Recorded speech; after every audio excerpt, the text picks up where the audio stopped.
Good morning, everybody. It's April 9th, 2026, and I'm going to call the business meeting of the Governing Board of the South Florida Water Management District to order. First on the agenda is the Pledge of Allegiance. If y'all would stand, if you're in the room, face the flag, and join me in reciting the pledge.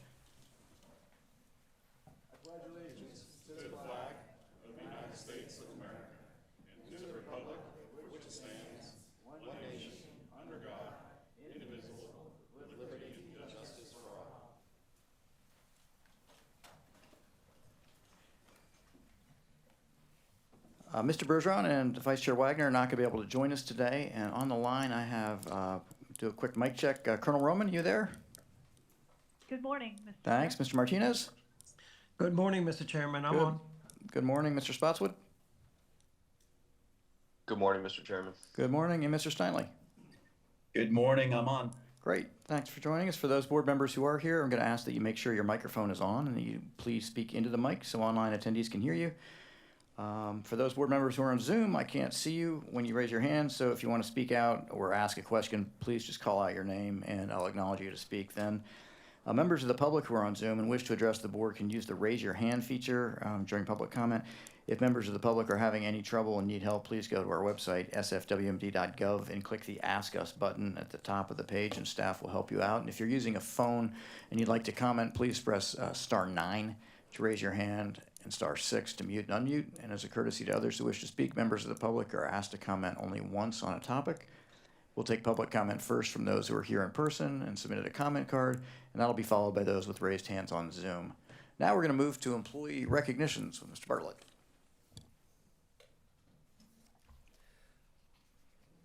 Thank you, Mr. Chair. All right, we've got a few this month, and I want to start with our April 2026 Employee of the Month, which is Ellen Allen, Section Leader, Vegetation Management.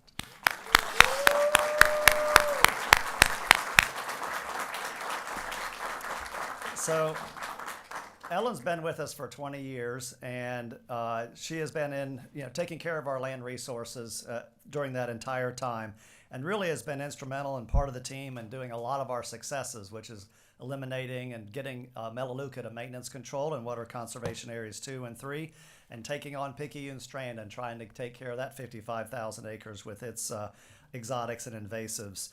But the reason she is being recognized as Employee of the Month is because of really her leadership in managing all of our lands, but really she's kind of the hub when it comes to all of our contract resources. We do a lot of exotics control using contractors, and it takes someone like Ellen to really oversee them. And she oversees them from like budgeting all the way down to implementation and follow-up. And the reason this is important is because that's who we use for a lot of our controls. And we set 5 years ago a 20% reduction in herbicide dependency. And we cannot achieve that without our contractors being on board. And let me tell you, Ellen made sure they were on board. If you ask any of our contractors, they know who Ellen Allen is, and they want her on their good side. And really, we made that goal, right? And we didn't say do less, right? We did say do more, but also reduce our dependency. And you can only do that through the kind of thoughtfulness and implementation that Ellen Allen brings to the team here. And over the past year, she has done that, achieved those goals, met our goals for exotics control, all with a few staff being vacant. And the only way you can do that is if she steps in and does it herself. So we're recognizing her for being on top of our contractors, working with them to make sure they implement our goals, and also doing it shorthanded. So Ellen Allen, congratulations for Employee of the Month.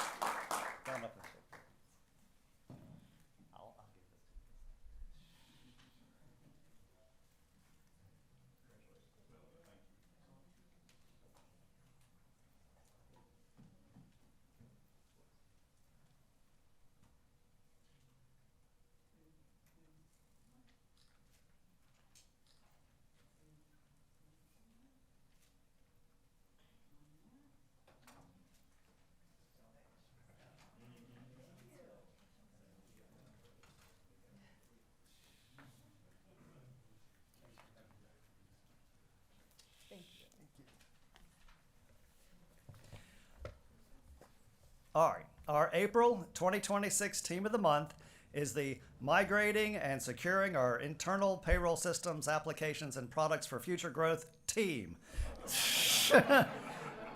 Consisting of, it is exactly what it is. Consisting of Chanel Fuller, Lucy Hernandez, Paige Koch, Rich Sands, Dee Snowden, and Toby Westcott.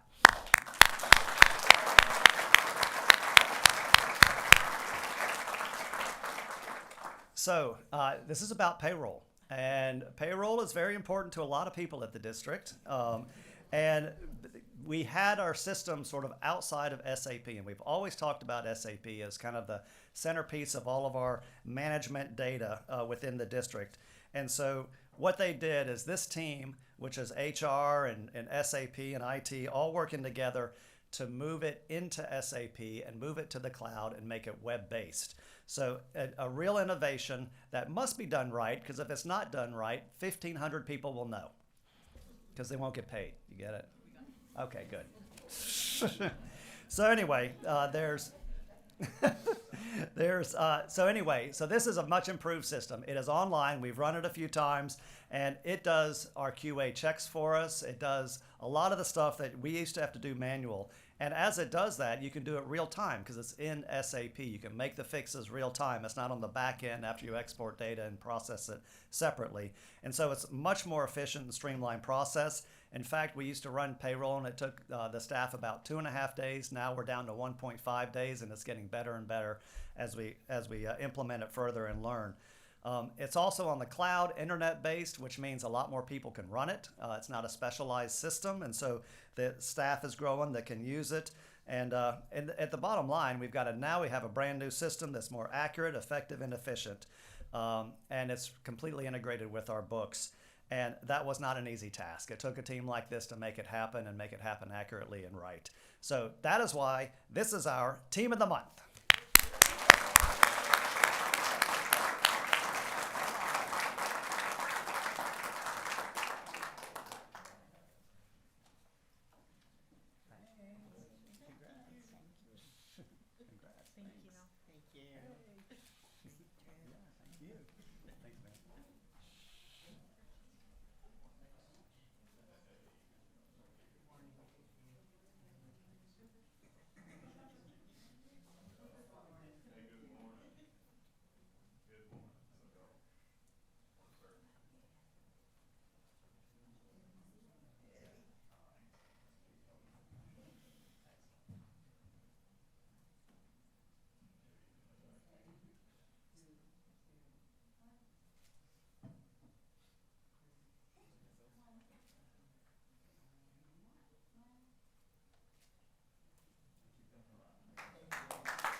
All right, we have a 40-year service award, Brian Turcott, Enterprise Scientific Data Manager at the Office of Information Technology.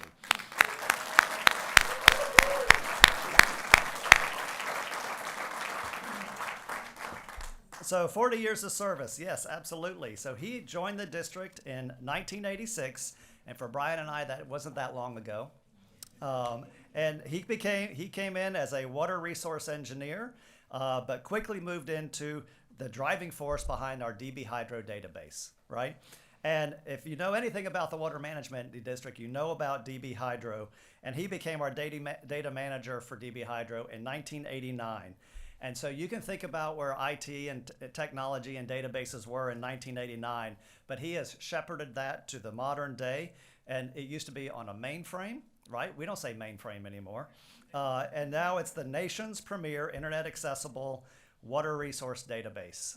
And he shepherded it through that whole time frame, publishing innovations throughout its tenure, including discharge computations, integrating water quality into it, all the new data sets, continuous monitoring. All these things had to be put into this while it adapted new technology. And in 2006, he became the Enterprise Scientific Data Manager, where he led the development and adoptions of our policies related to our data, including the accessibility of our data to the public, where he trained over 900 users on how to use that data, how to access that data. And even during my time here, we've added more tools to the toolbox to make the data more accessible. And quite frankly, and I brag about it all the time, we've got an amazing amount of data, research level data. This is not a cakewalk when it comes to the amount of data we have. And it is voluminous, but we manage it well, and it's got an amazing interaction with the public as well. And that's because Brian, right? Brian has been here through that whole time. The other thing about Brian is he's a distinguished Toastmaster. So if you've ever heard of Toastmasters, only a few get recognized and deemed a distinguished Toastmaster, less than 1% of all Toastmasters. So well done, Brian.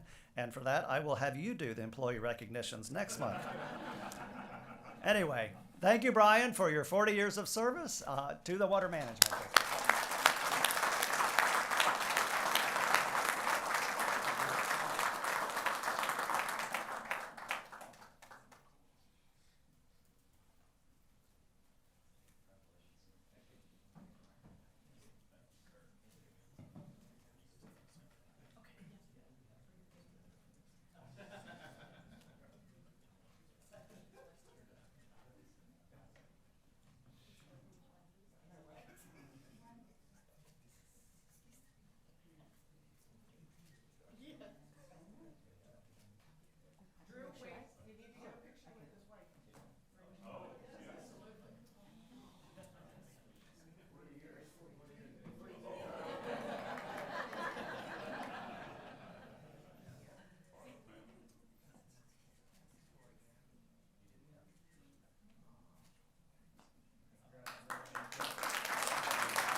Well, thanks, Drew, very much. We'll now move to agenda revisions. Molly, are there any changes to the agenda? There are none, Mr. Chairman. Great. And we'll go now to the abstentions by board members. I will start with you, Mr. Butler. Do you have any abstentions? I have none, sir. I have none. Mr. Hurley, do you have any? No, I don't.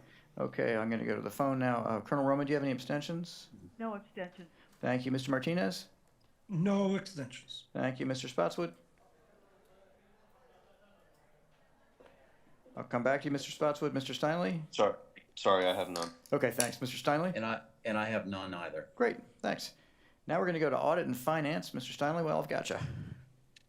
Thanks, Mr. Chair, and sorry I can't be with you guys live there today, but through Zoom.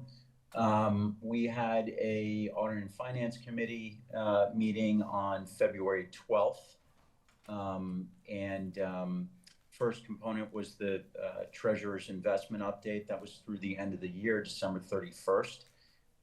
Two comments there. The district continued its strategy of investing all excess cash into overnight money market funds with the average yield of 3.7%.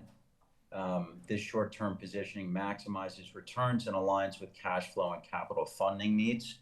In other words, we're getting more yield on shorter duration instruments, which is great for us because cash comes in the door and goes out the door very quickly as we do more projects. The second item was through the end of the year, the portfolio balance was $685 million with an investment allocation of 37% invested and 63% in cash and cash equivalents. That includes that money market where we're getting the almost 4% yield. The second component was the Inspector General's audit reports. who presented 2 audit reports to the committee for approval. The first was the audit of fixed assets, processes, and procedures. And that audit found that overall the district has established policies and procedures and a generally functioning control framework for asset management. However, implementation gaps and inconsistent documentation was noted in several areas. The second audit report was the monitoring review of construction change orders with a review period of April 1st through September 30th of 25. And that audit found that change orders were promptly input into eBuilder, authorized appropriately, and accurately calculated. The change order average percentage was within industry benchmarks when including outliers, and our actual executed change orders were consistent with governing board authorization.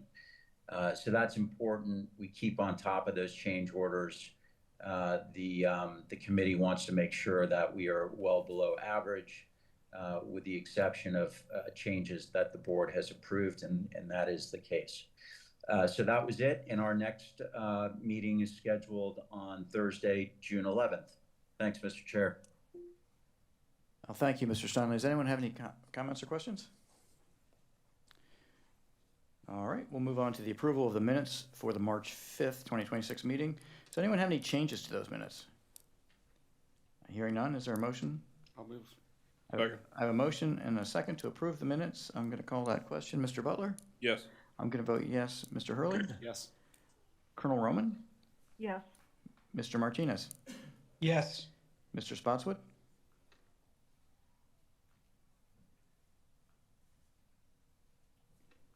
I'll come back to you, Mr. Spotswood. Mr. Steinley?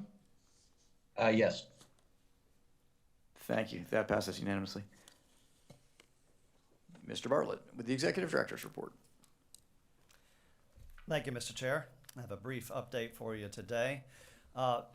Regarding legislative session, really nothing has changed since the March board meeting. There hasn't been a budget worked on, quite frankly, and right now what needs to happen is a special session needs to be called for a week for them to pass a budget. That has not yet been called. The Constitution says you need to have a budget done by July 1st, so we expect it to be called and done by that time at the latest. So we'll just keep an eye on that and keep you posted on any kind of movement that happens on that realm. The other thing I'd like to point out, and you guys know that, so every board meeting we put together a Northern Everglades and Estuaries Protection Program update that has a lot of good information about what the 3 agencies are doing. 3 agencies being Florida DEP, FDACS, Florida Department of Agriculture and Consumer Services, Florida Department of Environmental Protection, and the South Florida Water Management District. It has an update from all agencies on what we're doing. But the one thing I want to point out is on April 16th, there will be a NEEP workshop here in the auditorium where you can actually engage the agencies themselves if you want to attend and engage with them directly on all the good stuff that everyone is working on. So I wanted to point that out. It's a very good flyer, so I thank the staff for putting that together every month. And the last category I have is it started raining, which I think all of us recognize. It's rained in certain parts. It's given us a good amount of rain, such though that I was able to rescind the water shortage warning for Miami-Dade County. But the other benefit of it starting to rain is that we get to test out and use some of our new infrastructure for water management. And so the first thing I'd like to point out, and Molly, we have a movie for the Estuary Discharge Diversion Project that takes water from the C23 canal that would discharge into the St. Lucie estuary harmfully and reroutes it out to the C44 reservoir to save it for later, right? Instead of losing water in a bad way to the estuary, we get to store it and use it for later. And so this is us testing the pump stations. It's built, it's a beautiful pump station, but it is us testing it and testing the pumps. Right behind it, you see the C23 canal. And by the way, that canal is discharging as that was pumping. So every drop you see going through that pump is not going out to the estuary. And this is the canal that goes all the way down to the C44 reservoir. Clearly, it's a long canal because you can't even see the C44 reservoir. But the project is built. We're in testing for this project and look forward to that finishing so that we can start using it to save that water. The other project we turned on this week is the C43 reservoir. And so this you have all 4 pumps running because we had that big rain event over the last few days. And so it's filling the reservoir. We are in a filling mode where we fill it up. You see it has water up to a certain level, and then you hold. And so it's operational testing. You hold it there, you inspect everything, make sure everything is working. And we're at that level right now. So these 4 pumps turned on and got it going and got us up to that level while the water was flowing harmfully to the Caloosahatchee estuary. So we're able to pull some off during this operational testing. But isn't that gorgeous? Just an incredible infrastructure, and looking forward to that finishing its operational testing and us, using it, constantly. So that's all I have. Exciting news, and have any questions, I'll be happy to address them. Thanks, that is exciting, and thank you for the update on both those. Anyone have any comments or questions? Thanks, Mr. Bartlett. We go now to public comment. It's our first public comment period. If you're here to comment on a specific agenda item, we ask that you hold your comment until we reach that item on our agenda. This is for general comments not related to agenda items. Public comments on consent agenda, it's item number 12 on the agenda, and public comment for the discussion agenda will be heard after that presentation. The public did have an opportunity to provide written comments prior to this meeting, and we did not receive any e-comments. Is there general public comment? Yes, Mr. Chairman. We'll begin with Gil Smart, followed by Mark Perry.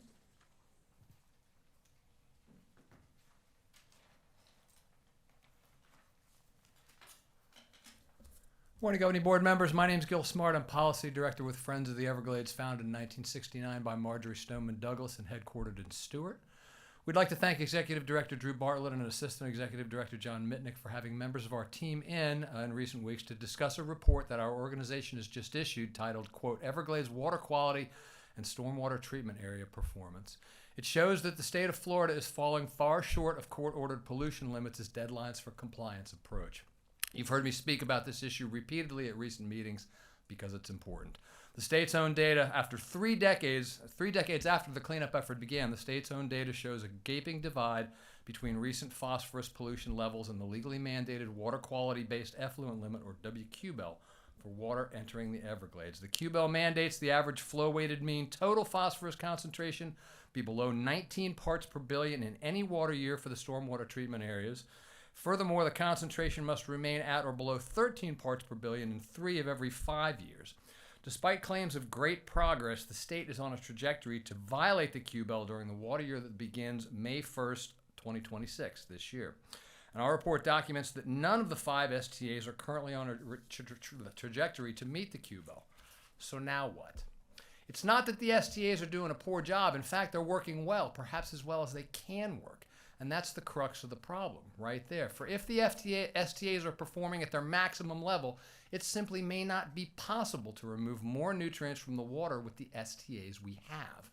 That means we need more of them. It means we need more land if we're going to actually meet the QBEL and get the water clean enough so that it doesn't cause additional harm to the Everglades, because dispense with the acronyms and the mathematical formula, and that's what we're talking about, a continued flow of dirty water inflicting harm on the river of grass. The state of Florida knows what must be done, and in fact, we'll soon be publishing a white paper showing that we need 100,000 acres, additional acres for water storage and treatment even after the EAA reservoir is done.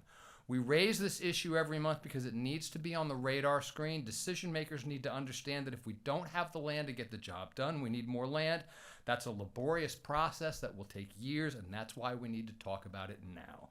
If we treat the QBEL as an acronym or a number, it means we compound the harm we've already done to the Everglades. Effectively, we'll be shrugging our shoulders and saying, well, we did the best we could. But as far as the Everglades are concerned, that best won't be good enough. Thank you. Thank you, Mr. Smart. Next, we'll hear from Mark Perry, followed by Caitlin Newcamp. Good morning, Governing Board. Mark Perry, Florida Oceanographic.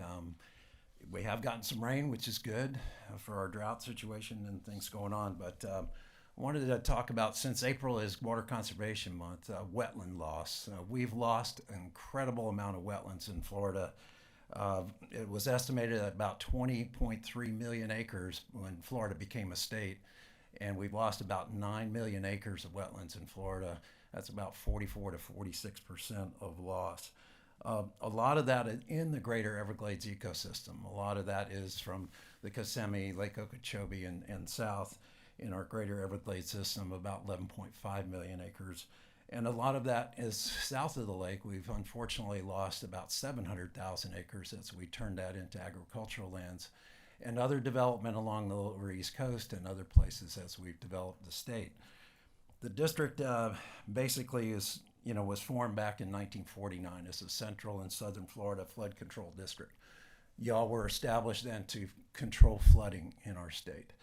And basically in 1977, when we changed the name to South Florida Water Management District, we got into more management of the idea, not just flood control, but managing the water. For water supply, we recognize that those wetlands are important for our water supply. That water supply going south has to be managed so that we recharge the aquifers, like the Biscayne Aquifer that supplies the lower East Coast with billions of gallons of water. In fact, we've done some management, even with the Lake Okeechobee regulation schedule. In the new LOSUM schedule, we're preventing about 71.8 billion gallons a day from going to the east. All these canals that we've done east and west, about 1.7 million gallons a day, is prevented from going to the south to recharge those aquifers. But now with the management like LOSUM, like building more STAs, like wetland restoration, which we charged ourselves with in 2000 under the Comprehensive Everglades Restoration Plan, and we're building STAs. And we've been buying land, building STAs. We need to continue to restore that wetland capacity that holds that water and for our water conservation needs that we have, instead of discharging it to the Atlantic or Gulf of Mexico at billions of gallons a day when we need that water, not only for our consumption, but agriculture. Everything on our state needs that water. We need to keep it on the state and not dump it off. That's your charge as water management. Water management is a tough home because you've got to also provide flood control. As we've developed the state into development areas, you've got to provide flood control for that.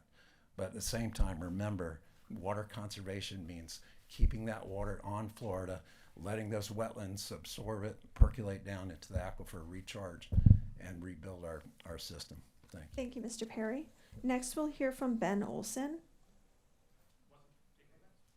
Caitlin will be on item 12. I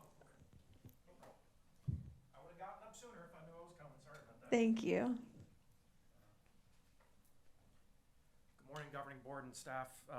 In this room last Thursday was the Everglades Task Force Working Group Science Coordination Group meeting.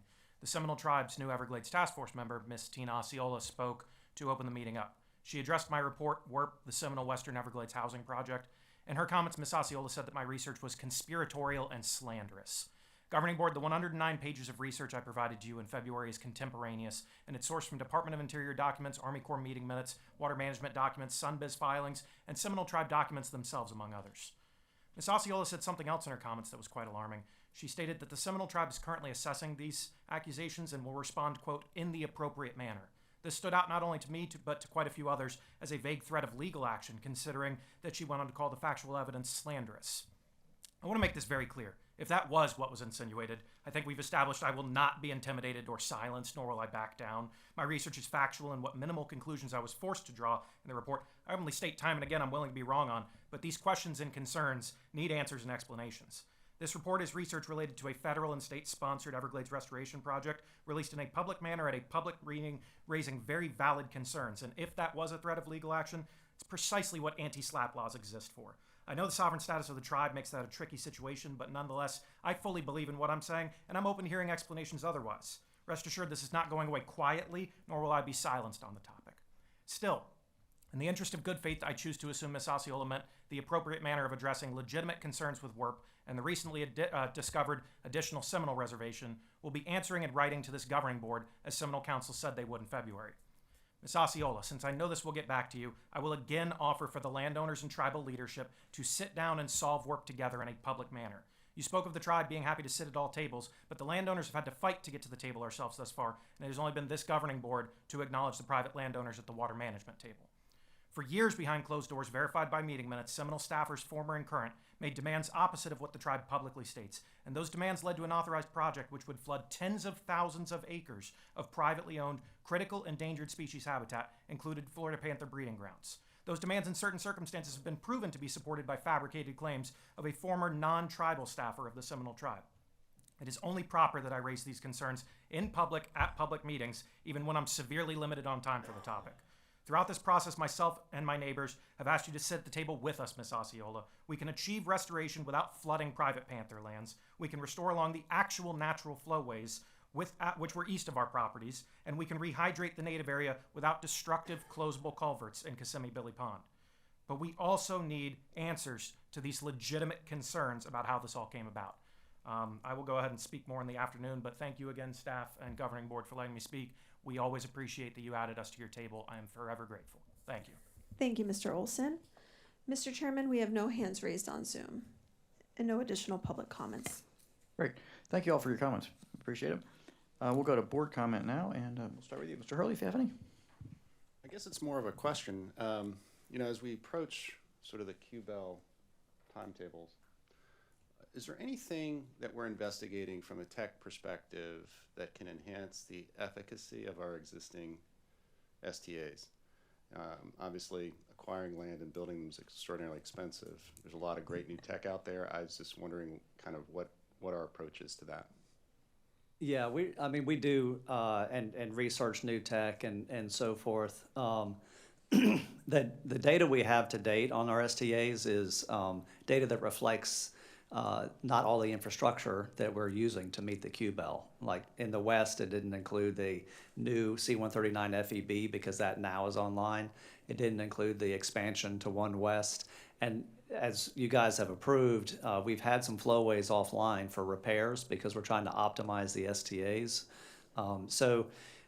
And then we're looking at different types of operations to help give us the best opportunity to meet them coming in and coming out. And so there's a lot going on with our STAs, within the STAs, how we use the STAs, how we manage water around the STAs. And so, I'm looking forward to this coming season where we'll have all our infrastructure, have things in there.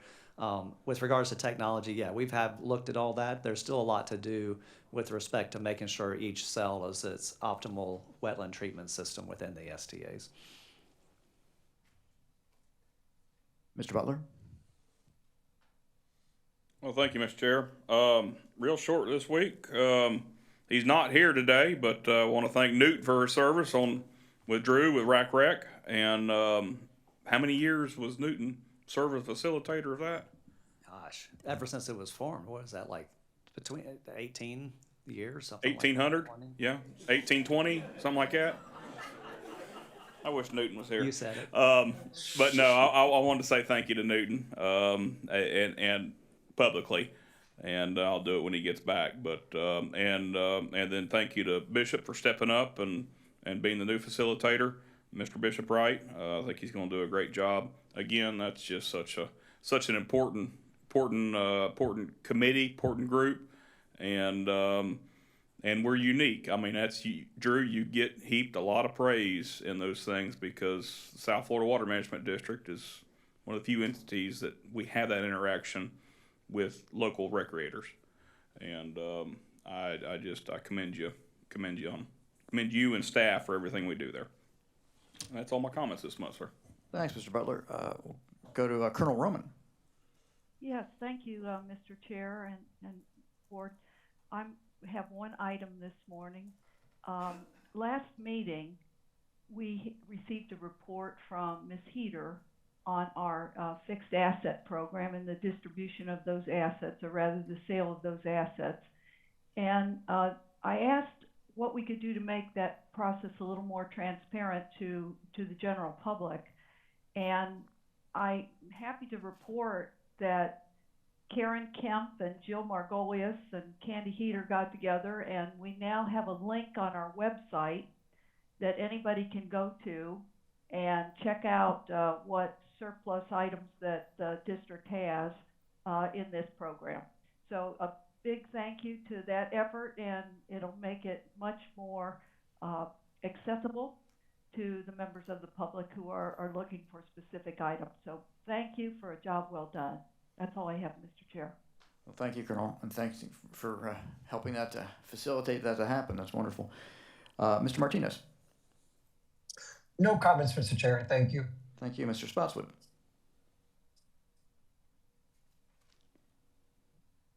We'll get you on the next public comment. Mr. Steinle. No comments, Mr. Chair, other than we might have to change our designation of when hurricane season starts, because we certainly had one in Palm Beach County yesterday for about 12 hours. Not complaining about the rain, but just saying. Thanks. These dry seasons are tough.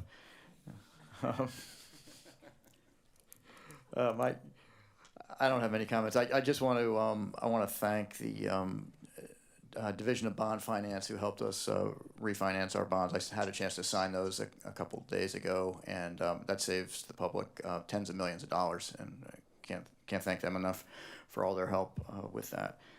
Mr. Chair. Yeah. Mr. Robert Spotswood. Sorry, Mr. Spotswood. I'm having some trouble with my mute button. Just wanted to reiterate Ben's comments. Really have enjoyed getting to know Newton for the short while that I've been here. Enjoyed his interaction with him and all he's done. So just wanted to also thank him. Thanks, Mr. Spotswood. All right, we'll move from board comments now to consent. Is there any board member who wants to move any items from consent to discussion? No. Is there any public comment on consent? Yes, Mr. Chairman. We'll begin with Mark Perry, followed by Caitlin Newcamp.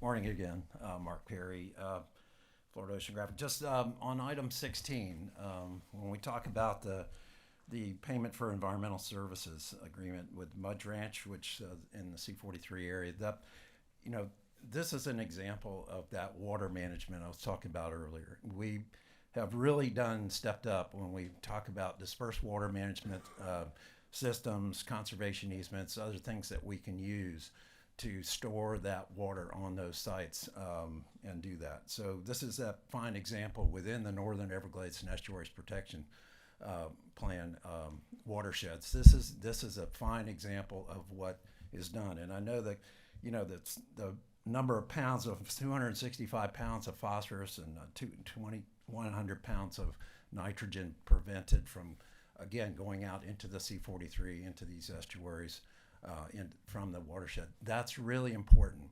And I know that might be calculated, but you have the monitoring data to show what's actually doing, and I hope we can do that so that we can show that these kind of costs that we're putting out there for these leases or for these dispersed water management, payment for environmental services, if you will, what we're doing to pay for that dollar per pound removed is probably pretty good compared to if we have to buy the land, build our own STAs, and do other kinds of things. So we've got to approach this from a lot of different ways. Don't stop buying STAs or building our own wetland areas and trying to restore those. But let's also recognize that these type of plans work. These type of agreements have worked. And I've seen them working in the past over in the East Coast. I've seen them now over here and other places. Whatever the water management could do to help do that with these environmental services, these are areas where we can conserve and store that water before it gets out and remove all those nutrients that would otherwise run off as basin runoff right into the watershed. Okay, thanks. Thank you, Mr. Perry. Next, we'll hear from Caitlin Newcamp, followed by Ali Pasenka, who has her hand raised on Zoom.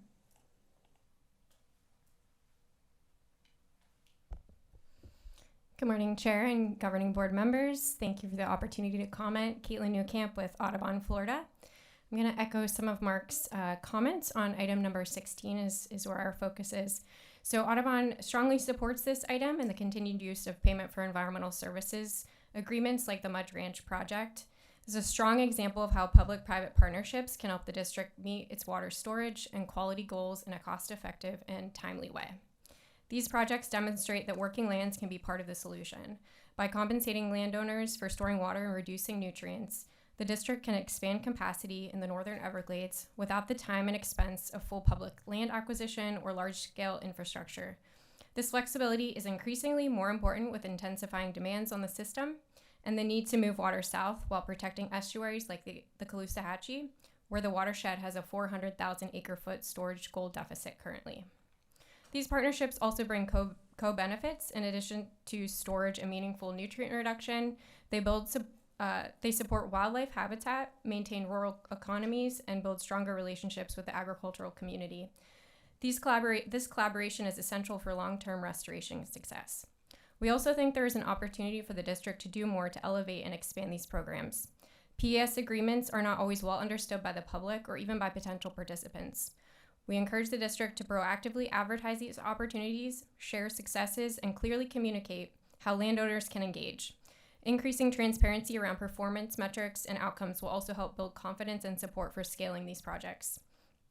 Audubon is working on these efforts behind the scenes and is here to help at any stage of the process. We also look forward to the upcoming NEEP workshop next week, where some of this work will be highlighted. Finally, as the district looks to meet its storage goals, we encourage continued investment in a diverse portfolio of projects, including PES, land acquisition, and traditional infrastructure. No single tool will be sufficient on its own, but PES could be expanded and should always be a key part of the toolbox. Thank you. Thank you, Ms. Newcamp. Now moving over to our Zoom participants, we have Ali Pasenka.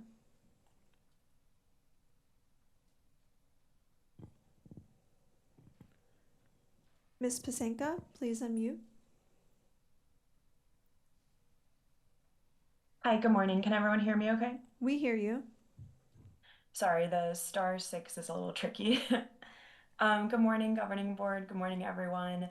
This is Ali Pasenka with the Sanibel Captiva Conservation Foundation. I am speaking on behalf of the Caloosahatchee Estuary and on number 16 on the agenda.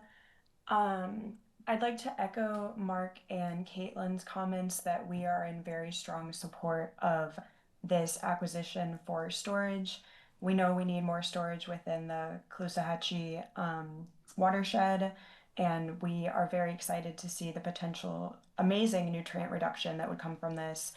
We know it's only going to get more expensive to create projects like this into the future, and I am just very happy to see this on the agenda, and we're in really strong support of this for what it will do for the river and the estuary and our communities, our economy, our way of life. So thank you. Thank you for your time.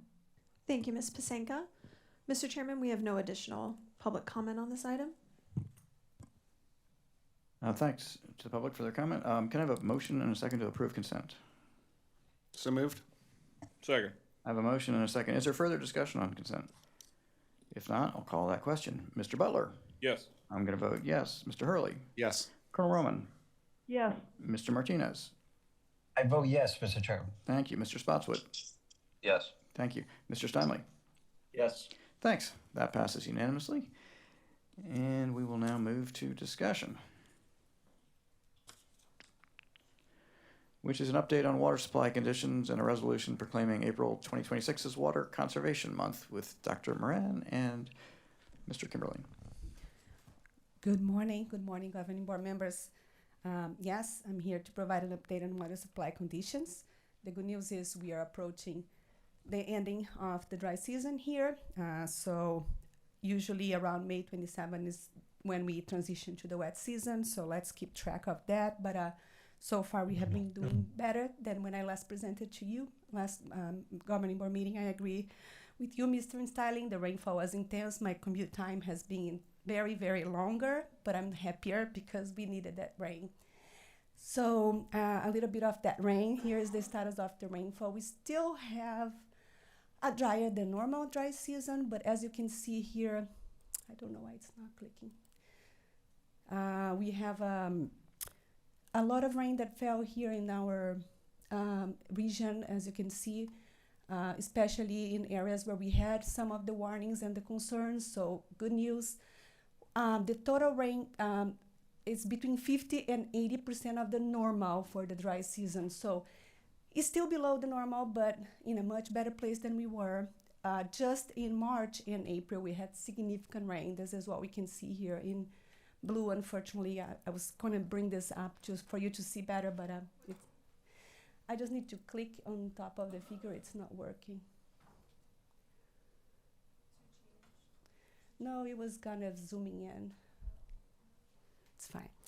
So yeah, but sorry for the small figures, but yeah, good news. A lot of blue coming there.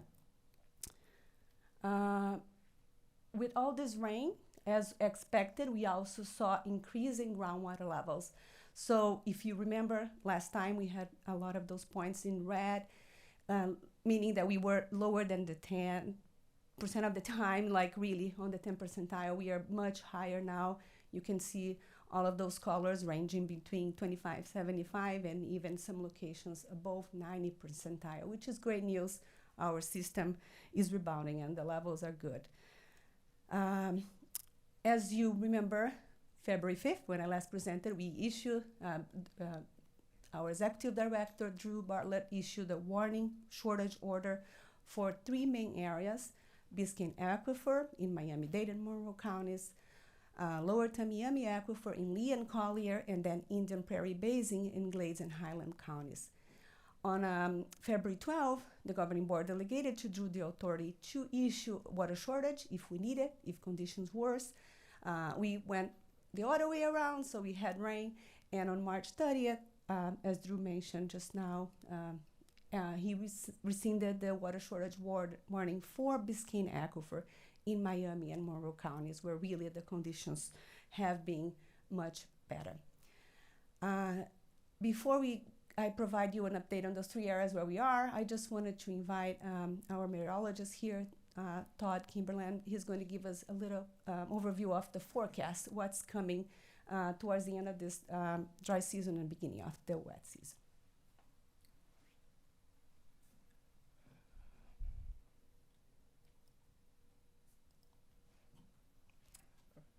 Okay, good morning, governing board members. My name is Todd Kimberland. I'm one of the meteorologists at the district. I wanted to give you an update on ENSO, which is the El Nino Southern Oscillation.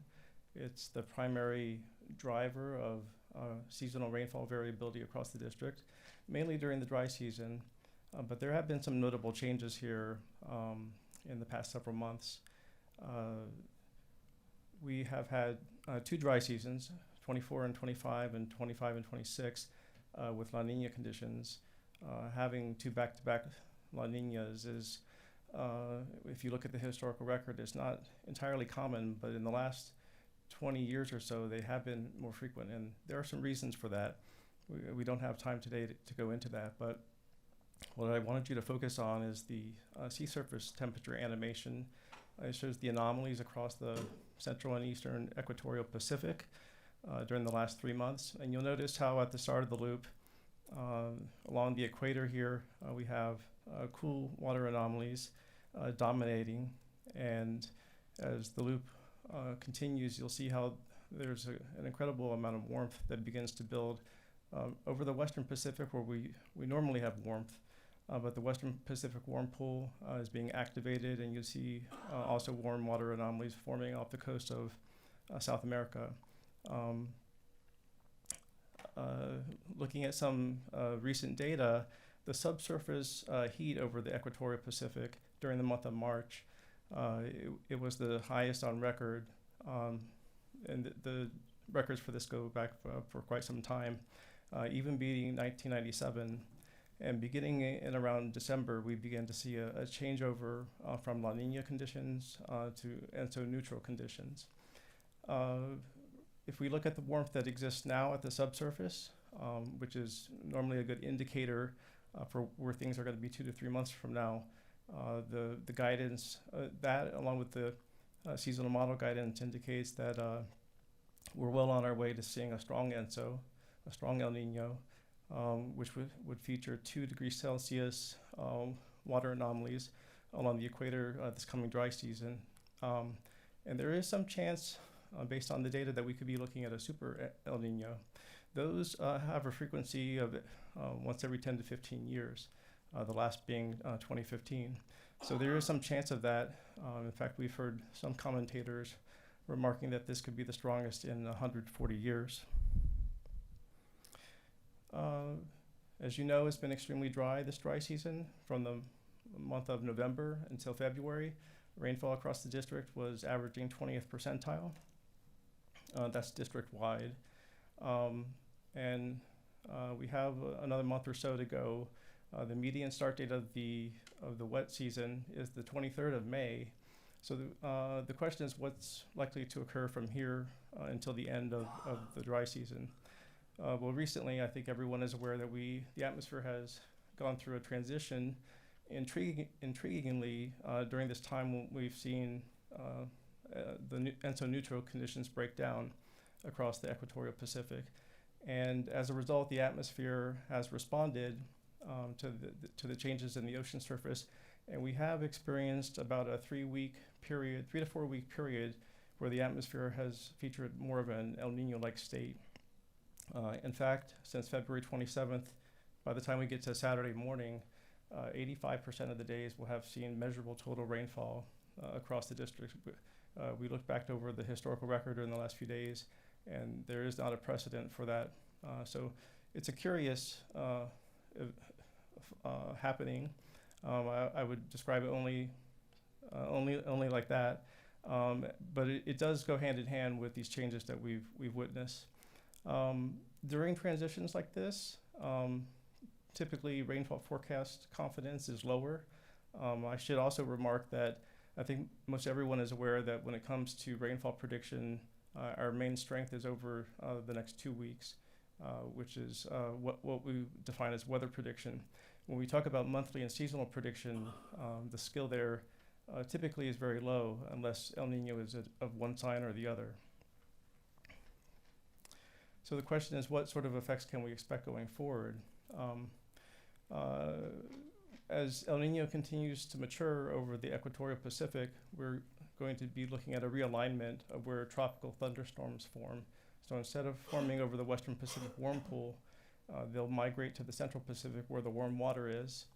As a result, that will change atmospheric circulation so that we have a large region of sinking air across the Atlantic basin during the summer months.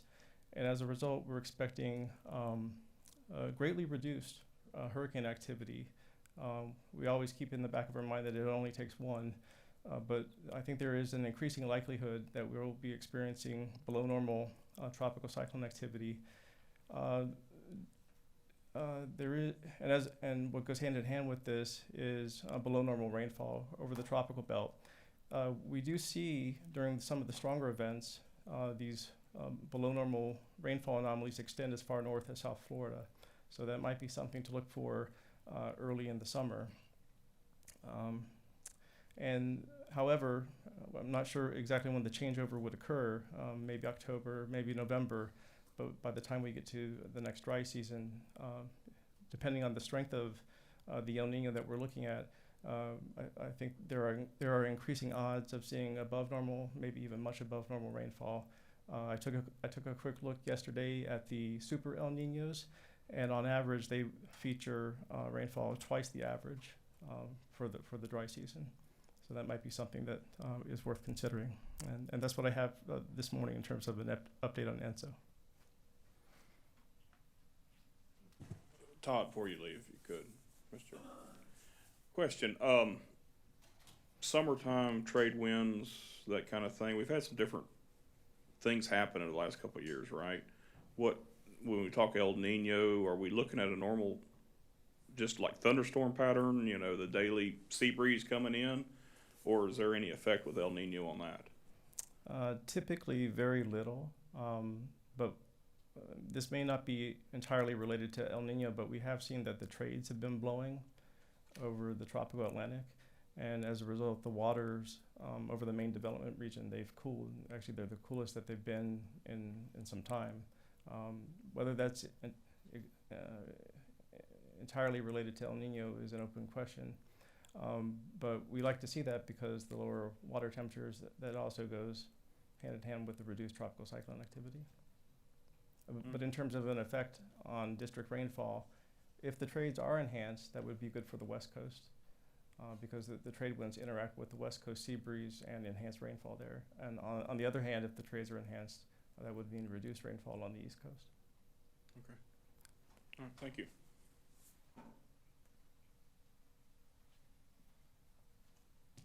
Thank you. So let me just give you a brief overview of the three areas that we have been looking more carefully. So Indian Prairie Basin in Glades and Highlands County. So as you can see, the levels in the Lake East Topoga are trending better. We have a few inches there that increase above the floor. And we got a deviation request approved with the Army Corps to continue to allow deliveries from the Lake East Topoga to meet water supply in the Indian Prairie Basin if the lake stage drops below the floor. So in terms of a forecast of what we are anticipating in this area, we now have developed the position analysis also for the Lake East Topoga area.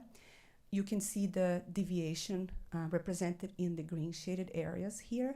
So what the latest run that happened in April 1st, is showing us is, again, a good range there. We will, I believe, all the way down to the 10 percentile, really above the floor, and really trending well in terms of going through this season, dry season, without significant impacts.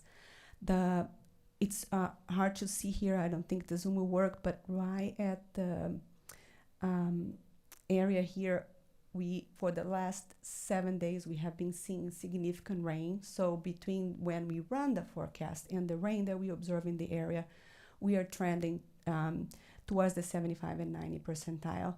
So it's good news, some more rain, and really probably a shift up into the forecast in this area. Moving to the second area that we have been on the warning that was rescinded by our executive director. So we see here the large amount of rainfall that occurred there, really 15 inches of rain for really above the normal for this time of the year in the areas where we saw the lowest levels in the aquifer. So really good news. You can see, unfortunately, I was so proud of my trick here, but it's not working. But you can see the black line here, which shows the water levels in the aquifer really rebounding. So we basically moved from record low to record high in those areas. So really continuing to trend up here in terms of water levels. And through the collaboration that we had with the local governments, we were also receiving chloride data and no concerns in terms of any trend or increasing chloride levels in the region. So we are now in a good place in Miami and not having a very close coordination, but just continuing to maintain contact with the utilities and main water users there. The third area, Lower Tamiami Aquifer in Lee and Collier County. As you can observe in this chart, we are still trending a little low. We did see some rebound from the rainfall, the recent rainfall here. So some levels going up in the aquifer, but it's still overall low for this time of the year. So the wells itself are not in red anymore, so a little bit higher here. And we will continue to work very closely with them. We are receiving data. We will continue to receive data from the utilities in the area. As you can see here, this is just chloride data, no significant increase. We are below 250 in most of the cases. The only case we are above the 250 is really a well field, a well monitoring station that is located westward of the south water intrusion line, so as expected. But overall conditions in terms of chloride there are good. We are coordinating with the utilities. They are doing a tremendous job in terms of shuffling some of the well fields around and really maintaining close monitoring of the conditions in this area. And then moving just to our long-standing questions here in Cape Coral and Lehigh Acres. So the good news is we have reached above the MDL since February 28. So we have been expecting to get to this level, and this is incredible to be here through the collaboration and some of the restrictions that were implemented in the area. So we are working closely with the cities here, and we have an upcoming rulemaking public workshop for this Mid-Hawthorne and Sandstone aquifers in Lee County area. We'll be announcing that shortly for the May timeframe. I'm going to reinforce one more time that we had very successful joint action during those months. So an incredible enhanced monitoring and water conservation outreach. We hosted those biweekly calls with all the main water users and water utilities in all the warning areas. They were very fast in optimizing operations on those well fields and really moving around as needed and continuing to monitor conditions where we are pulling more water. As I showed to you some of those data in chloride and water levels we were receiving weekly from those utilities, and we have been closely coordinating this and monitoring those areas with them. And they have a very strong outreach, and they have been investing in water conservation messages with help from the media as well and public outreach. So I listed here all the utilities that we have been in contact. So really Miami-Dade, was there in Sewer Department, FPL, City of Homestead Utilities, Florida Keys Aqueduct Authority, Florida City and FDEX in the Miami area, Bonita Springs Utilities, Lee County, Collier County, City of Naples, Florida Utility Solutions, Resource Conservation Systems, and City of Marco Island. We have been, again, meeting with them. We met in person, coordinating. And City of Everglades, City of Okeechobee, Okeechobee County, Glades County, Highlands County, Spring Lake Improvement District, and Friends of Lake Stopoga in the Stopoga region. So thank you, all of those partners here that we have been in close coordination and understanding jointly what are the main actions. So even though we have all those good news, we continue to encourage water conservation. We're still towards the end of the dry season, and this is extremely important. In fact, April is Water Conservation Month. It was established since 1998 statewide. It's a collaboration between the American Water Works Association, the Water Management Districts, and the Florida Department of Environmental Protection. Local governments do adopt this proclamation, and really the intention here is to raise public awareness about water conservation in partnership with all the municipalities and districts here as well. Why this is important? As we continue to observe population growth, water demand growth, we need to understand what are the options that we have here in terms of continue to provide water supply. The water supply demands are projected to increase by 500 million gallons per day by 2045. You see the increase there mostly in the really purple areas here in the chart that is related to public supply. So really urban development, population growth. We also have landscape recreation here proportionally increasing related to the public supply. Not so much agriculture, so the green also a larger, second larger major user here, also kind of maintaining a little bit more steady conditions. But yeah, a projected increase in water demands. And how we handle that in collaboration with public and local governments is really looking at opportunities to expand and find new alternative water supply sources. And also really decreasing demands through water conservation. This is a big piece of the equation, and we work very closely with the water utilities, water users to continue conserving water.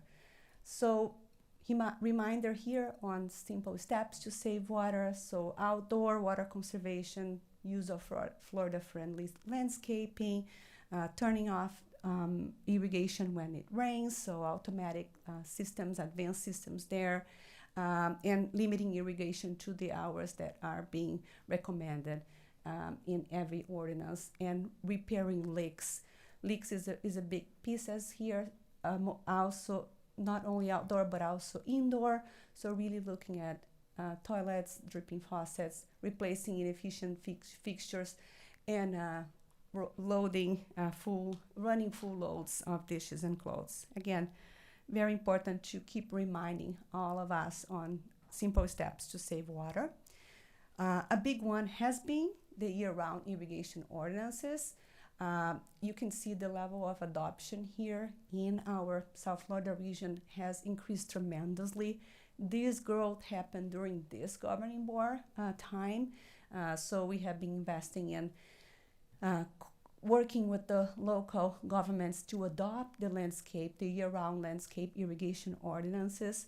You can see we have more than 80% of our municipalities and counties already adopted these ordinances, and a few more adopting right now. So a great success. Again, we have been very grateful for all the partnership that we have with the local governments.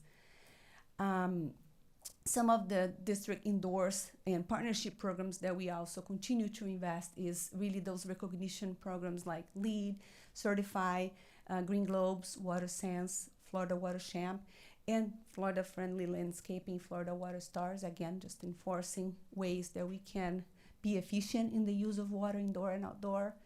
And we do have our cooperative funding program, as you are very aware. So just for water conservation projects, we have in fiscal year 25 and 26, 11 projects with $500 million in funding approved, and really estimating 127 million gallons saved per year. Public communication and outreach is also, as again, one more time reinforced here today. Our team does an incredible job and working also in collaboration with the local governments, but just in social media posts pertaining to water shortage warnings, navigation, and rain, we reach over 283,000 people, 280 website visitors, and really we continue to host our quarterly conservation coordinator meetings. This is the picture of how water conservation truly works. You can see here the per capita use reduction is incredible, significant here in Florida.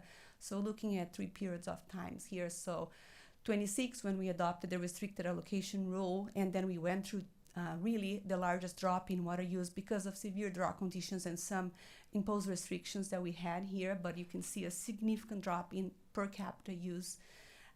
We also had in 2010 our year-round irrigation rule that maintained this condition steady for another 10 years there. And then since 2020, we have over 3.6 million to support a total of 72 water conservation projects with an estimated savings of 4.27 MGD. So really keeping this per capita use low, maintaining this, and really representing a significant volume, gallons of water saved in our system. With that, I'm presenting to you Resolution 2026-409 to really proclaim April as the Water Conservation Month and providing an effective date. Thank you. Yeah, thanks, Dr. Brandt. Is there any public comment on this one? We have no public comment cards, Mr. Chairman, and no hands raised. Thank you. Is there a board discussion? Mr. Hurley? I just have a quick question. Yes. On the slide that had the multicolored bar graph where you had the public supply, the industrial, agricultural uses, that one. In the purple, does that include irrigation for your residential yards, or would that be up in the blue? Yes. So the irrigation is mostly up in the blue, and it's proportional. The way we estimate is proportional to the population growth. Okay. Yeah. Thanks. I also would take this opportunity. I skipped during my presentation, but I wanted to introduce you to our new Borough Chief, Anushya Bisiqueira. She's here. She is now replacing Mark Elsner, who retired, and she's really the Borough Chief, handling water supply. We are doing also some integration on the flood control planning, and she is now our new Borough Chief in the division.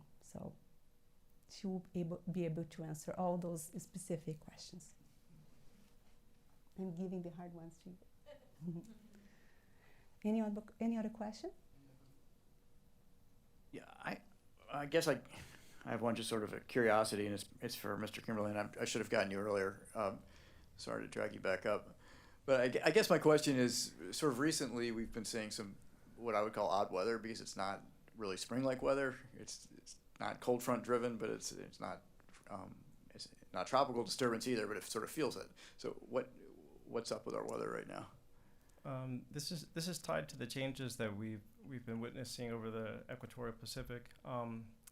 This past month or two, we've had an atmospheric disturbance known as the Madden-Julian Oscillation, or it's also called the 30 to 50 day wave.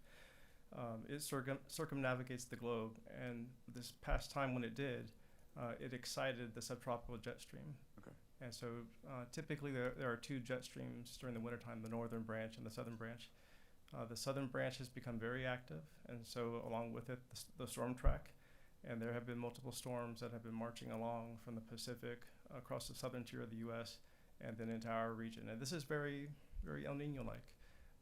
It's about to shut off. After Friday, we're going to get back to what is more typical of April. About 2/3 of the days in April feature no rainfall. So we're probably looking at 7 to 10 days of dryness after this long period of enhanced rainfall. Okay. So after Friday, we're going to go back to sort of hot and springtime windy. So Yeah, more typical, very high rates of ET. Yep. Above normal temperatures. Yep. And dry. Okay, thanks. Appreciate it. Anyone else? Questions, comments? Thanks very much. Thank you. Guess we'll stay on the same theme with technical reports, Mr. Mitnick. Mr. Chair, there's a resolution to adopt. Oh, I'm sorry. Duh. See, that's fine. It's way too early in the morning for resolutions. So if we have a resolution 2026-0409, is there I'll move adoption. I have a motion. Is there a second? Second, Mr. Chair. Thanks. I have a motion and a second. Is there discussion by the governing board? If not, I'll call that question. Mr. Butler? Yes. I'm going to vote yes. Mr. Hurley? Yes. Colonel Roman? Yes. Thank you. Mr. Martinez? Yes. Mr. Spotswood? Yes. Thanks. Mr. Steinley? Yes. That motion passes unanimously. Now, Mr. Minnick. All right. Morning, Chair and board members. I'll try not to repeat too much from the last presentation, but starting with just general rainfall, you can see there the month of March we had a little bit of a surplus of rainfall. April has been pretty decent so far, as we've all talked about already. So we'll see where it ends up given the next 7 to 10 days of dryness that Todd just spoke about. But overall, for the dry season in total, it's still below normal. But in the last couple weeks, we've got a serious amount of rain. Some of these areas here, right through the middle section of the district, you can see at least for this 1 week time frame, got about 400% of what they typically get during that same time frame. So as we've all commented already, it's been rather wet. But when we look at the upper chain of lakes and how those lakes are faring, you can see the additional increases in rainfall at the top there, but we're still maintaining sort of that recession down towards their summer pools, getting them ready for the wet season to come, both in East Lake and West Lake. Lake Kissimmee continuing to make those deliveries down the river, and Cassandra will talk about that in a moment. And you already heard Carolina's report here on Lake Custopoga and what its projections are. So with that, Kissimmee River.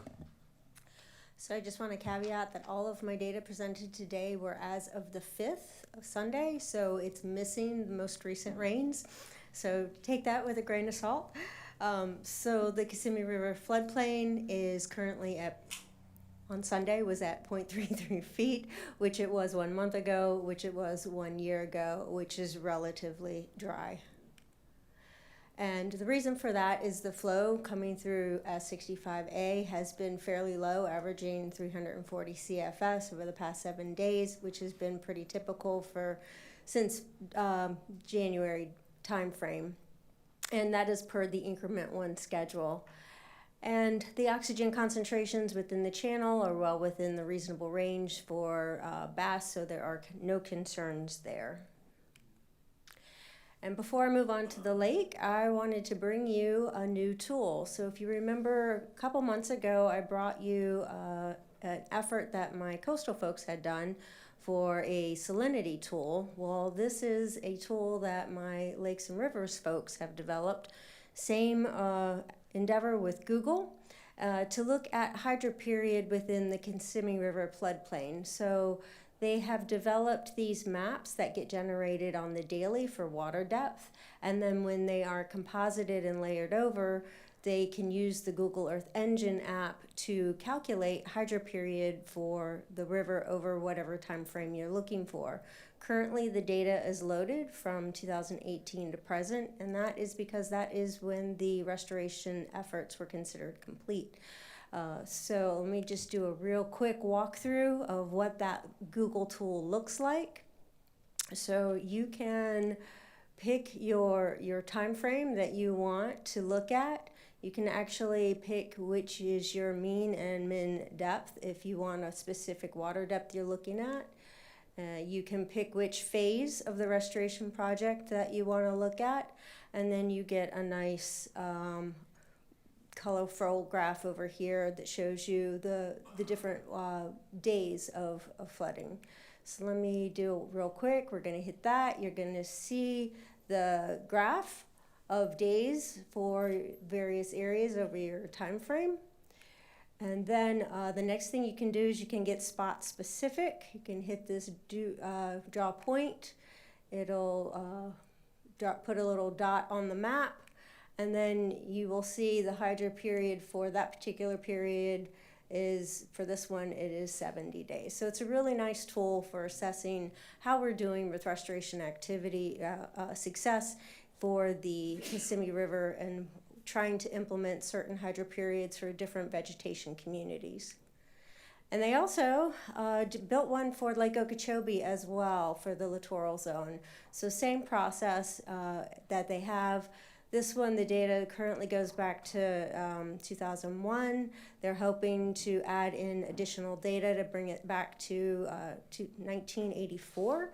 So you can get a really good assessment of how the lake has provided wading bird foraging and nesting habitat for decades, literally. So it's going to be a really good tool.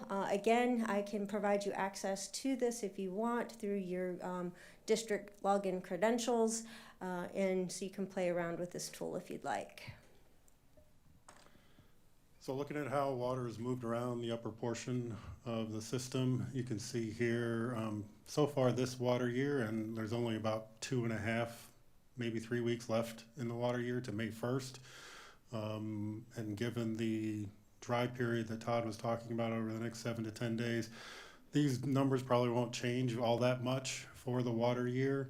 They'll go up a little bit as we still get some of the additional rainfall from yesterday and possibly today. But overall, Lake Okeechobee had about 1.3 million acre feet of inflow this water year, which is roughly equivalent to 3 feet of water coming into the lake, going back to May 1st of 2025. Over on the East Coast, there hasn't been any runoff from the C44 basin to the estuary, nor has there been any lake deliveries, Lake Okeechobee water moving towards the estuary through the C44 canal and the S80 structure. The Upper East Coast, as you heard from Drew's executive director report, those canals have sort of come alive with these recent rains. So we are starting to move water out of C23, 24, and 25 basins to the estuary and the Indian River Lagoon up there around Fort Pierce, as well as just started the operational startup of that diversion canal that comes off of C23 canal right here. Over on the West Coast, in total, just shy, or actually just over about 800,000 acre feet of water has been moved towards the Caloosahatchee estuary, with just a little bit less than 80,000 acre feet having originated back here in Lake Okeechobee. So looking at the lake projections itself, a couple things to note. So this is the April 1st conditional position analysis. It's the climate-informed analysis that we've started generating about a year ago. starting up here at the top, there is your wet April that we've been talking about, but then teeing off of Todd's discussion of how El Niños influence the wet season, that's the anticipated dryness right here. As you see it start to dry up from the wetter, darker blues down into some of the reds as we get towards the middle of hurricane season. But then this is that El Nino once again returning to wetter conditions out here. So we had been so far because this was run on April 1st. So since the beginning of April, we've been tracking lake stage right in between the 50th and the 25th percentiles, right in there. You can see that by June 1st, you've got a 50-50 shot of being around 11 feet. But when we look out to October 1st, we'll generally call that the end of the wet season, just for discussion today, right?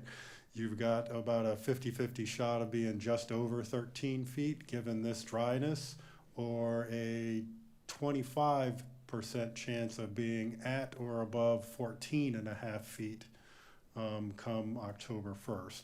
So how has that changed over the last several months? Going back to January, you can see this was what was presented back in March. If you compare March down to the April projection, you do see a bump up in those projections from the actual rainfall that happened at the end of March, and that shift in weather and pattern for April. So there is an increase in those lines, a trend upwards of the lines. As I said, as you look out there towards the end, and then of course, as we move out into what is potentially forecasted as that strong or moderately strong or potentially super El Nino condition out here in the coming dry season. So that's something to keep an eye on as we continue to move forward through time, and how the system is managed overall with a mind towards those long-term forecasts. So the flows going into Lake Okeechobee over the past month have been pretty low, actually, except for a very small pumping event that we had through the S2. There was 5,000 acre feet that moved into the lake through that. We've had a lot of evaporation and very little rain, very little inflow, a little bit of outflow, and net for the lake for March was a loss of 200,000 acre feet, and that dropped the lake 0.3 feet over that month. So we are currently above where we were in 2019 and 2020. We are about a half a foot above water shortage, and we're about 0.8 feet below the ecological envelope. And again, as of Sunday, the lake was at 12 feet, and it has been hovering around that stage for quite a while now. And we did a recent wading bird survey, and we found that we still got a large quantity of birds that are foraging around the lake. Here's the latest number. You can see it is a pretty significant drop from the last, but this is a normal for this time of year. You can see the 10-year average also drops during that time. This area is still acting as a refuge for wading birds in this area, and we are seeing about 7,400 birds that are still using this area.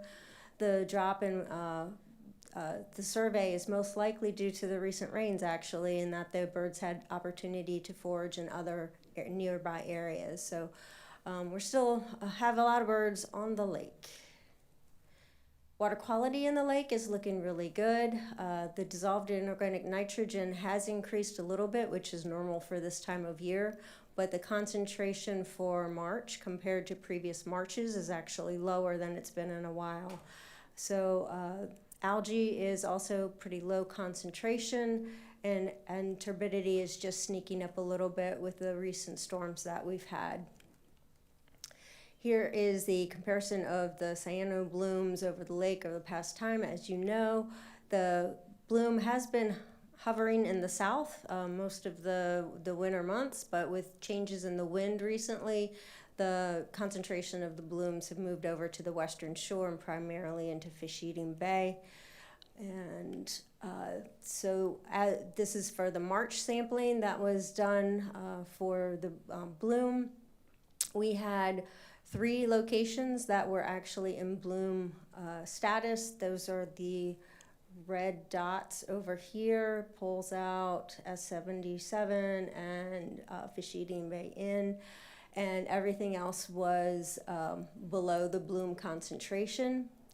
The middle graph is for who was out there, and the green dots are for microcystin, and that was the dominant type of algae that we had. The blue dots are for mixed communities, and the black dots were where they were not sampled. So most of the sampling locations were microcystis. And the good news about that is that there was no toxins on the lake at all.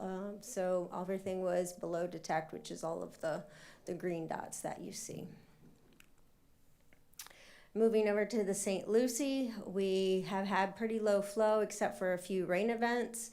Those few rain events did actually move the salinity gradient a little bit. Here is March 5th, and you can see there was high salinity up in the middle confluence where the different forks come together. And as of April 4th, they had moved down, and that had become a little less saline. But in general, the salinity conditions in the St. Lucie are pretty similar, and as you can see, the salinity over at US 1 Bridge has been fairly steady since January, and we are just in the upper stress range for adult oysters. We also went out and sampled for oyster density. This was March 11th. And so these are the counts of live oyster per meter squared that were found at the Rio station.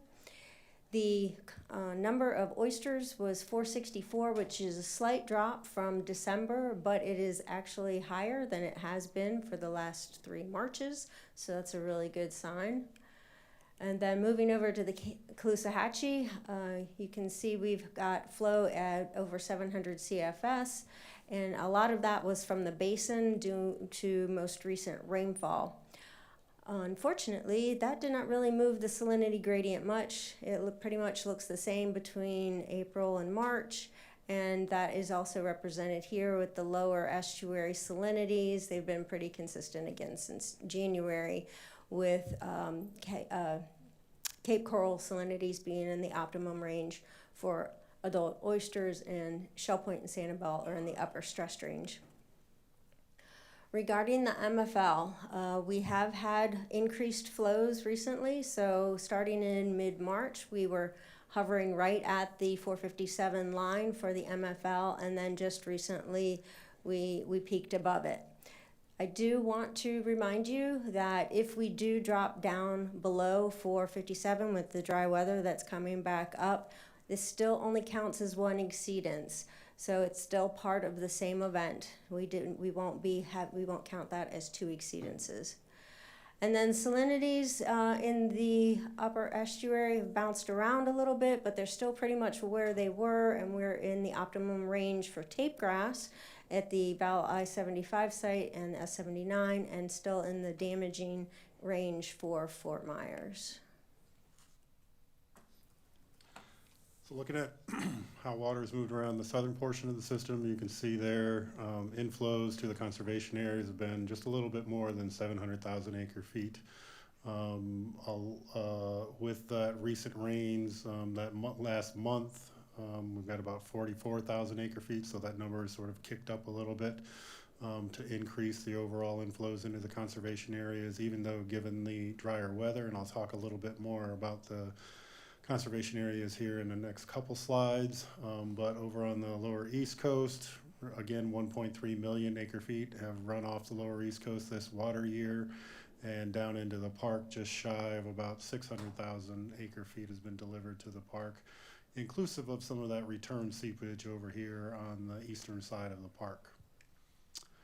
For the stormwater treatment areas, given the drier conditions, only about the STAs have processed a little bit more than 600,000 acre feet. Again, like Cassandra's data, this data is through April 5th, so it didn't have the recent rain event, so I'm sure those numbers have ticked up a little bit more since this graphic was produced.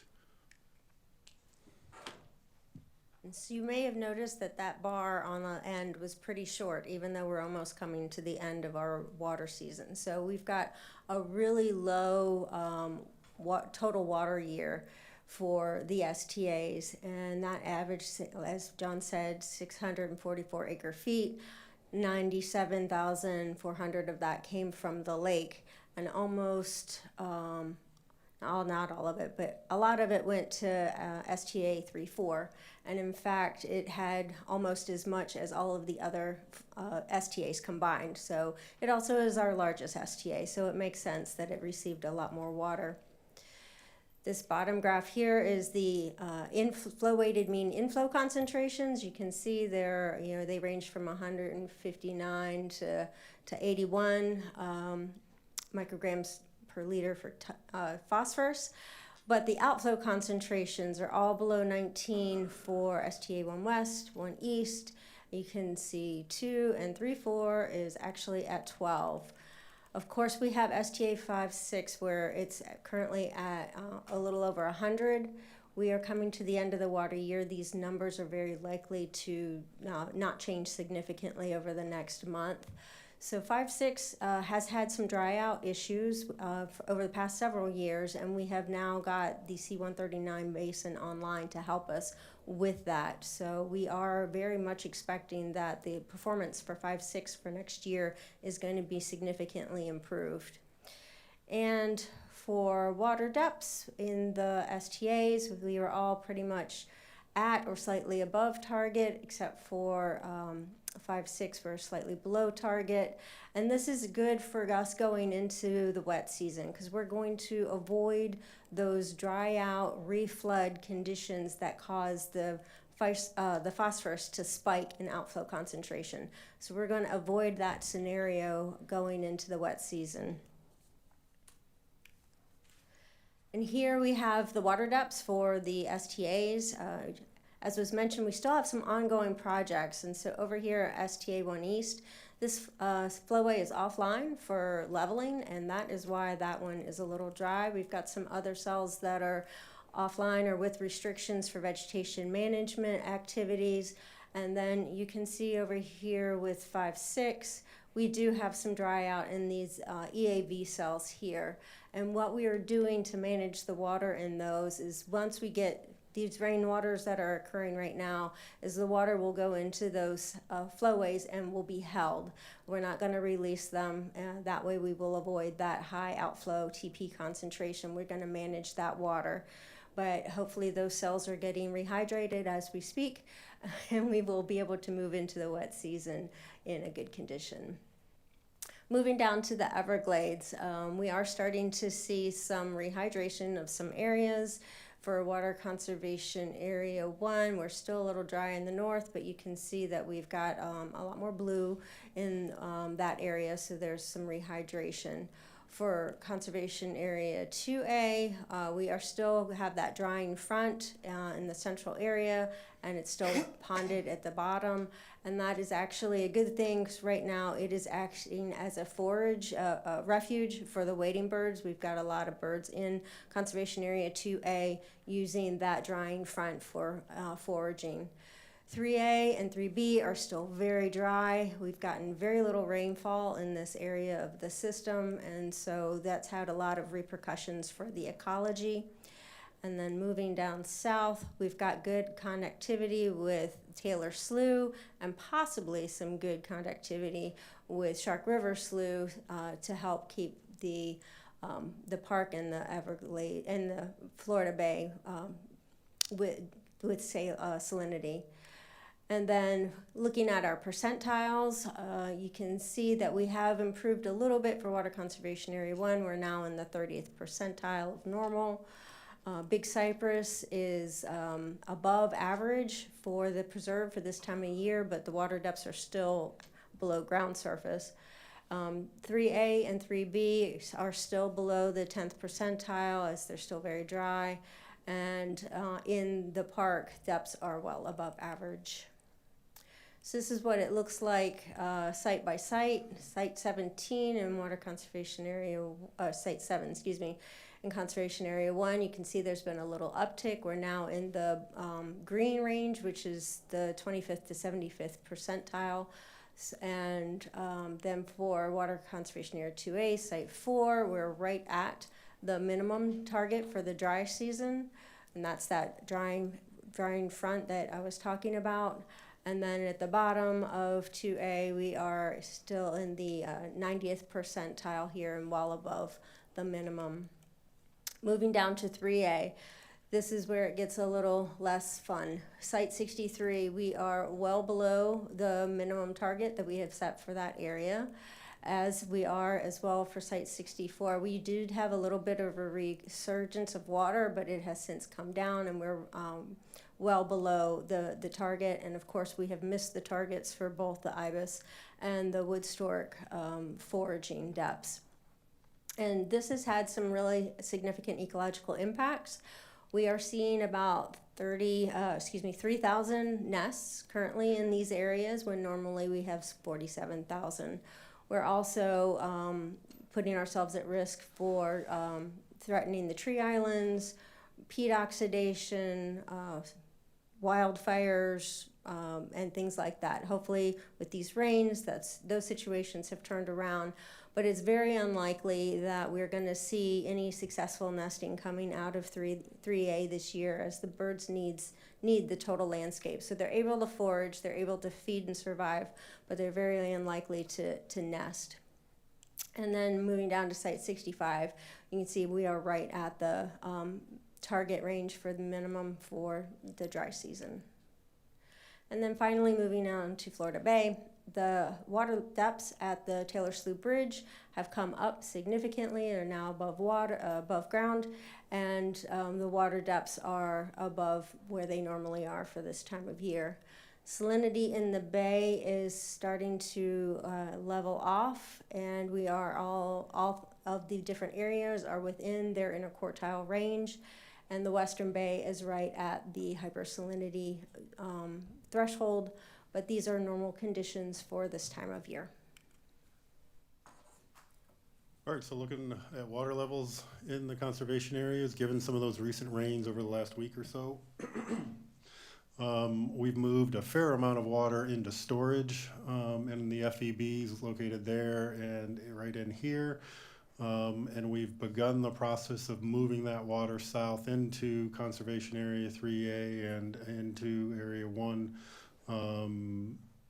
to sort of draw down those FEBs and create additional storage coming into the anticipated wet season.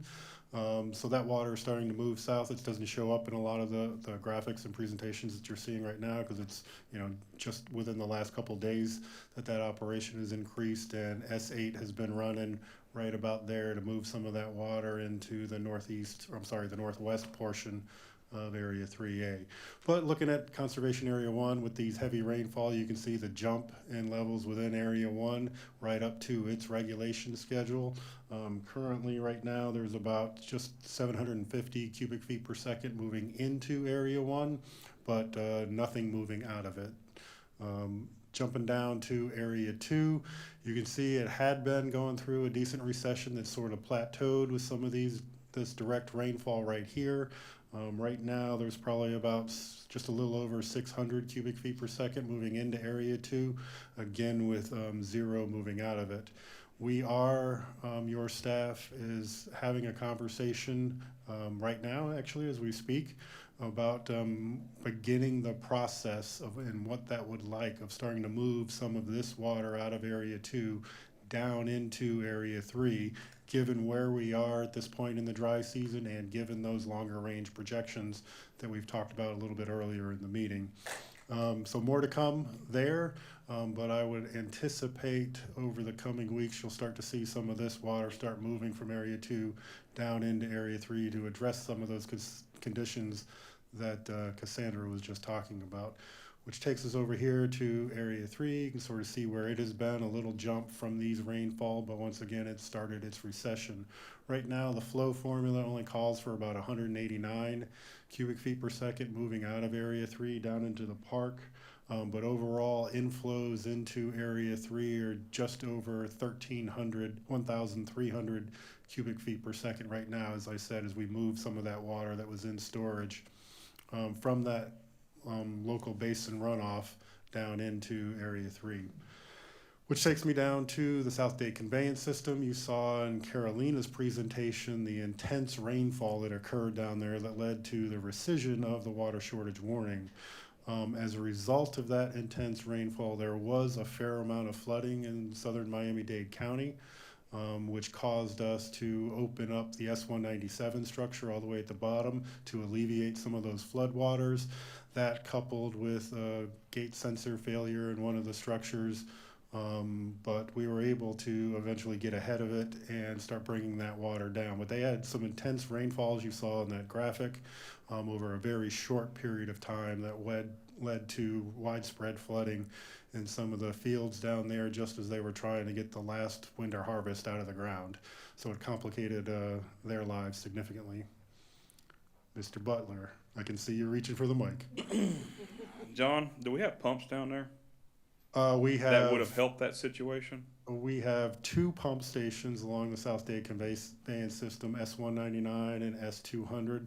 Those pump stations were not allowed to operate during this event due to, you're killing me, due to the Cape Sable Seaside Sparrow window and not being able to operate those pumps. And that is, what those pumps, what activities happen in the service area of those pumps? There's some residential, a lot of farming, right? It's mostly farming activities. Mostly farming activity, and most of that farming happens in the winter. In the winter. So we've got these pumps that we can't use in the winter. And it's not just to be fair, it's not the entire winter. It just so happened that the timing of the closure period coincided like a day before this rain event. Like one of the most important times of year, harvest, and you can't get in the fields, and we have the infrastructure, we can't use it. I'm just pontificating here. Are we doing anything? Is there anything on the horizon that will help that situation? Yes. So as part of the the SERP planning project, or SERP as a whole, there is another planning effort that is being initiated for the Southern Everglades that will look at those kinds of things and look at potential infrastructure improvements in that portion of the system to be able to further provide the requisite flood control while meeting the ecosystem restoration needs. Okay.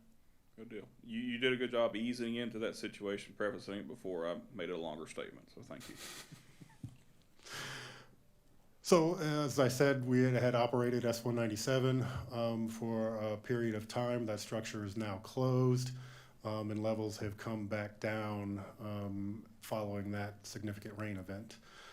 The next series of slides you've already seen in one form or fashion between Carolina's presentation and this, so I'm not going to belabor them too much. This is the extended forecast that we've talked about, and you heard Todd talk about the next 7 to 10 days that could be much below, and you see more of that drying trend.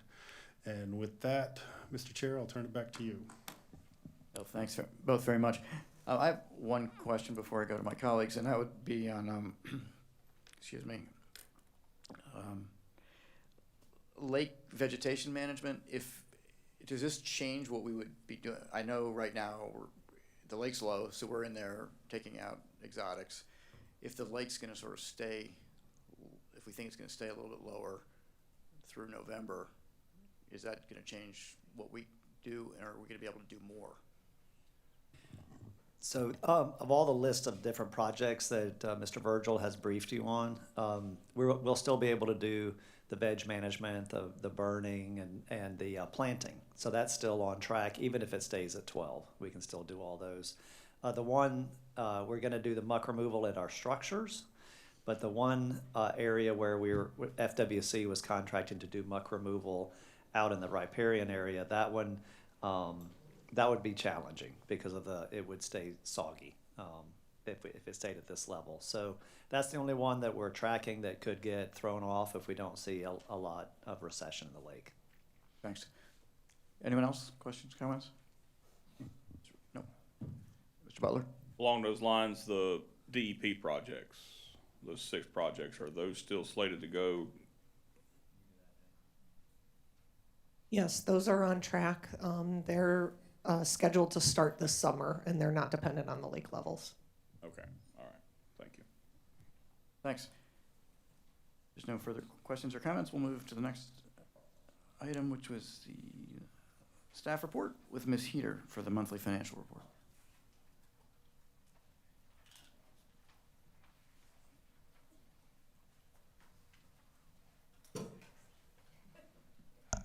Good morning.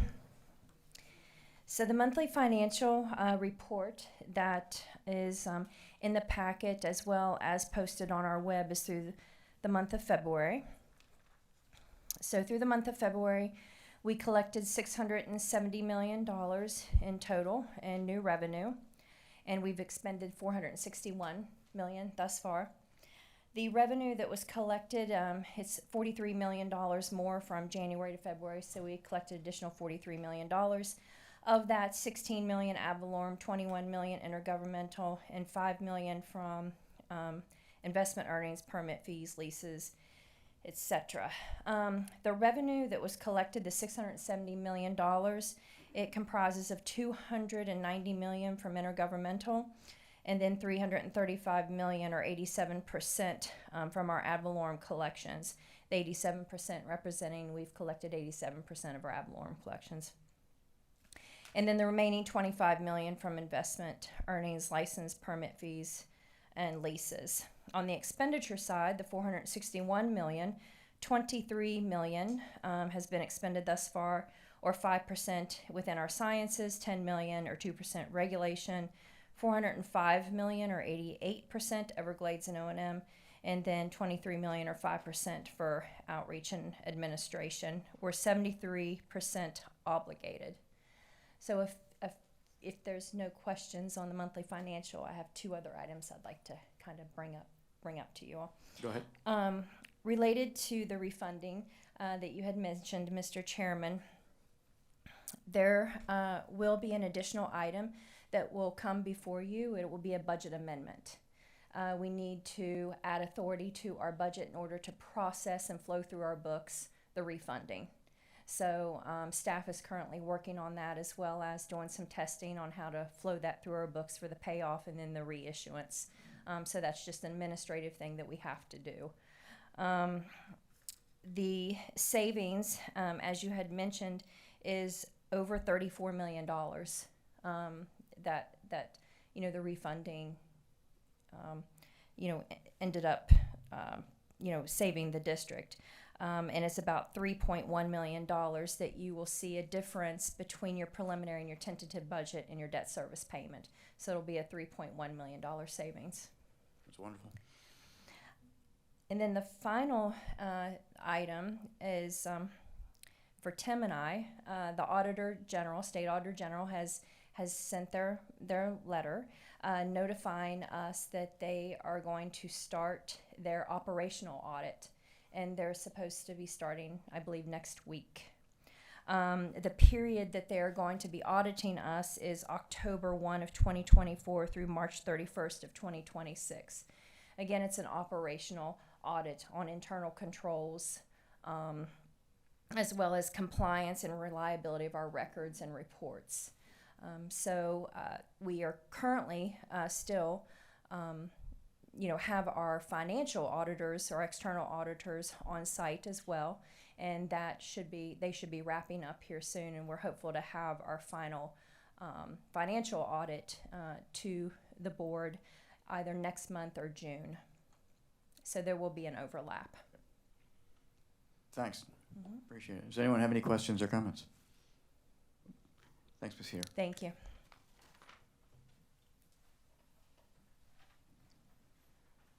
We'll go now to final public comment. Thank you, Mr. Chairman. We'll hear from Ben Olson, followed by Mark Perry.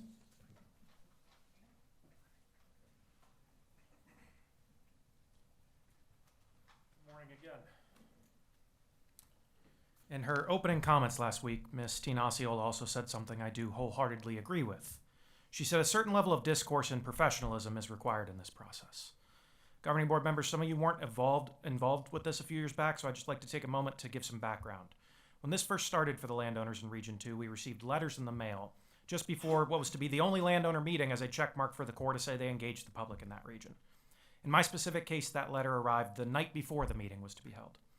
That meeting almost turned into a riot when everyone learned of what was intended for our properties, and it led me personally to start fighting WERP. I began to file FOIA requests the following year, and I'd just like to share some of the backroom discourse and professionalism with you of the tribal representatives uncovered by FOIA. In one instance, tribal representatives are quoted saying that many stakeholders were given platforms that the Seminole tribe felt should not have been granted, and then their staff were asked how WERP would be divided between the public and key stakeholders such as the Seminoles so the public could be kept in their proper role. That was the term used. They knew voices would oppose WERP, so they privately wanted to do everything they could to silence dissent to keep the project from getting off track, as they put it. In another instance, the previous Seminole Everglades Task Force representative insisted the landowners were merely loud voices spreading misinformation to dismiss our valid concerns about the Wingate Mill STA dryout during an Everglades Task Force meeting. In 2022, before we even knew about WERP, tribal representatives insisted the privately owned Kissimmee Billy Pond culverts are tribal property. And when the Corps corrected them, tribal staffers went on to say, it doesn't matter who owns the culverts. The tribe will be the driver over the culverts regardless. I could keep going here, but I think the point's been made that I do fully agree there needs to be a real change in discourse in Everglades restoration. We have rights, as do the animals on our lands. We aren't merely polishing cells for tribal staffers, as tribal staffers discussed our families' properties behind closed doors. I do thank you, governing board and staff. You have been leading the change alongside the loud voices of the private landowners, which I'll agree are quite loud at times, but spreading true information. You have given us a seat at your table, and for that I am grateful. The landowners only ask for our rights to be respected and to be held as equals, not to be dismissed as conspiratorial or slanderous. What we cannot have anymore are backroom dealings and private demands. We need an open, transparent discussion with answers to very valid questions. What I presented to you in February is very real. Please re-review the documents and begin asking these questions yourselves. There are some very concerning issues buried in the WERP muck. I'm happy to be wrong on any part, and frankly, I'm hopeful that I am. But the actions of tribal representatives last week to merely dismiss this as conspiratorial really seem to simply verify the issues I raised are unfortunately true and correct. We need a new system, a new mechanism of ensuring transparency and proper engagement with the public. A system where there's no more key stakeholders keeping the public in their proper role. A system such as an accountability advisory group comprised as members of the public to audit, analyze, and review Everglades restoration projects, which I'm happy to go into detail when I'm not on a clock. But just please help me uncover what happened behind WERP. I really believe we can get the restoration right, but we're going to have to treat all habitat equally. Thank you. Thank you, Mr. Olson. Next, we'll hear from Mark Perry, followed by Ali Pasenka. Good morning again, Governing Board. Mark Perry. Just kind of a comment on some of the agenda item backgrounds that you attach to the agenda, such as the SERP report and the Northern Everglades Estuaries Protection Plan report. If you can also attach the excellent presentations by staff, usually you do the technical reports as well as the discussion item agenda. Those would be really helpful for us to kind of review those later on. There have been a lot of rain in our watersheds, obviously. We had yesterday 3 inches plus in 1 hour, and very intense rains bring that kind of runoff. And over the canals right out of Gordy Road, C23, C24 canals right now, there's about 2,100 CFS coming out. And that's basically that artificial runoff coming off the watershed through those 65 project culverts the district maintains out the canals and into the estuary. We're getting enough rainfall into the estuary. This artificial rainfall just applies more need to the storage within the watershed. And that's what we lead to into NEEP. Northern Everglades Plan, the BMAPs are calling for, we need more storage and treatment within the watersheds of all 3 of those watersheds, the St. Lucie particularly, that we're interested in. But there are, and so I appreciate the NEEP workshop coming up. That's on April 16th. DEP is also holding some BMAP updates, which are April 28th and 29th for LACO, the Caloosahatchee, and St. Lucie BMAPs. And so I encourage everybody to participate in that. You all do an excellent job at monitoring all of the subbasins within these 3 watersheds and showing the data that's actual data that's coming off of the loadings of phosphorus and nitrogen. And it's indicating we're not going to meet the milestones of reductions within these 3 BMAPs. So that's critical that we stay on top of that and work on that. Lastly, talk about the El Nino presentation about how we're moved into an El Nino already, and it's going to really intensify at the end of this year. Will bring us that kind of right now a drier, wet season, if you will, going from into this May through October period, and we're going to see though a wetter, dry season when we start in November this year through May of next year. So that El Nino will also prevent those tropical storm inputs, which we appreciate because we don't need hurricanes hitting us necessarily for all the damage they do. But the idea of also the water is really critical. So we got to manage that water. And yes, we will still get sea breezes and we still will get rain because that hot air convection off of the summertime off the land will bring in the cool air off the water, which will convect, condense precipitation. We'll all get that. Hopefully those nice afternoon thunderstorms in the summer. Thank you, Mr. Perry. Next, we'll move over to our Zoom participants. We'll hear from Ali Pasenka. Hi, good morning again, Governing Board. This is Ali Pasenka with SCCF. I'm going to be speaking on the flows to the Caloosahatchee Estuary. I know you've heard a lot from us on this lately. So we are happy to see that we've had some of those higher flows in the last couple days from basin runoff, but our concern is that that won't necessarily last. So I just want to re-emphasize the importance of us being within that optimum flow envelope of 750 to 2100 CFS. We have still been below that as far as our 14-day moving average for well over 150 days. We were very happy to see us briefly come out of that MFL exceedance, and I believe we're still out of that. But I just want to share that we heard on the stakeholder call with the Army Corps the other day that oyster spawning has begun in the Caloosahatchee Estuary. We have data to show that. So it's really critical right now, especially that we're receiving at least 750 CFS. And we're very concerned about what's happened to the tape grass. We haven't been able to get out there ourselves and do any kind of transect surveys, but if there is any information on that, we would be very interested in seeing it. And given that we're still currently a foot above the water shortage management band, and it sounds like we're expecting more rainfall, what we would really like to see is the schedule currently on the estuary of 350 CFS, if that could just be bumped up to 750. I know there's a lot of users, I know it's a very nuanced situation, but the 400 CFS difference would be extremely beneficial for oyster spawning. And we know that that decision is likely made based on the Water Management District's suggestion in the operational position statement. So if that 350 could be bumped to 750, that would help the ecology of the estuary a lot, especially during oyster spawning. I know the C43 reservoir is not yet operational, but I would just like to know if there's any way to get more information on the status or maybe when it will be operational, because now would be a really great time to be able to use some of the flows being captured in the reservoir. This is the perfect scenario for that. So if there's any more information we could receive on the status, that would be great. And thank you all so much for your time today. Thank you, Ms. Pasenka. Mr. Chairman, we have no additional public comments. Thanks. And thank you all for your comments. We'll move now to a board comment, and I'll start with Mr. Hurley. Really, the only comment or question I would have for John's group, given we just looked at this sort of state of the water conditions in the STAs, given it was, I think the cutoff was the 5th of April, and we've probably received, 2 to 3 inches on average around. How much would you have expected the general state of those charts to have changed given that 2 to 3 or 4 inches of rain that we've received?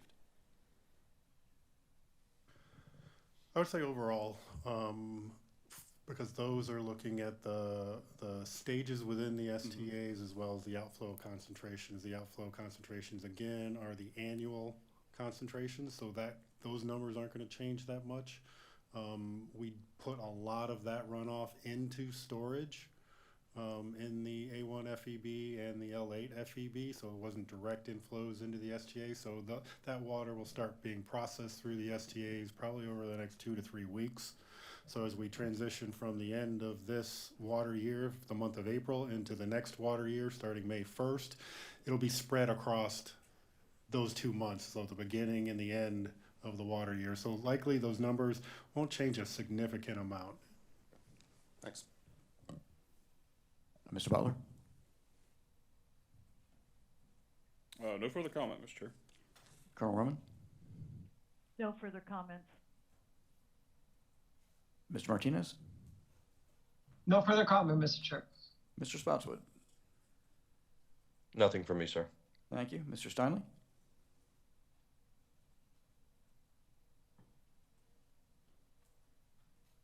I'll take that as nothing. We'll catch you next time. And wow, it's not even 11 yet. In the interest of time, oh, it's 11:01. Sorry. Thought we had a record. In the interest of time, I have no real further comment except to thank you all very much for your hard work this month. I look forward to seeing you back here next month, Thursday, May 14th at 9 o'clock.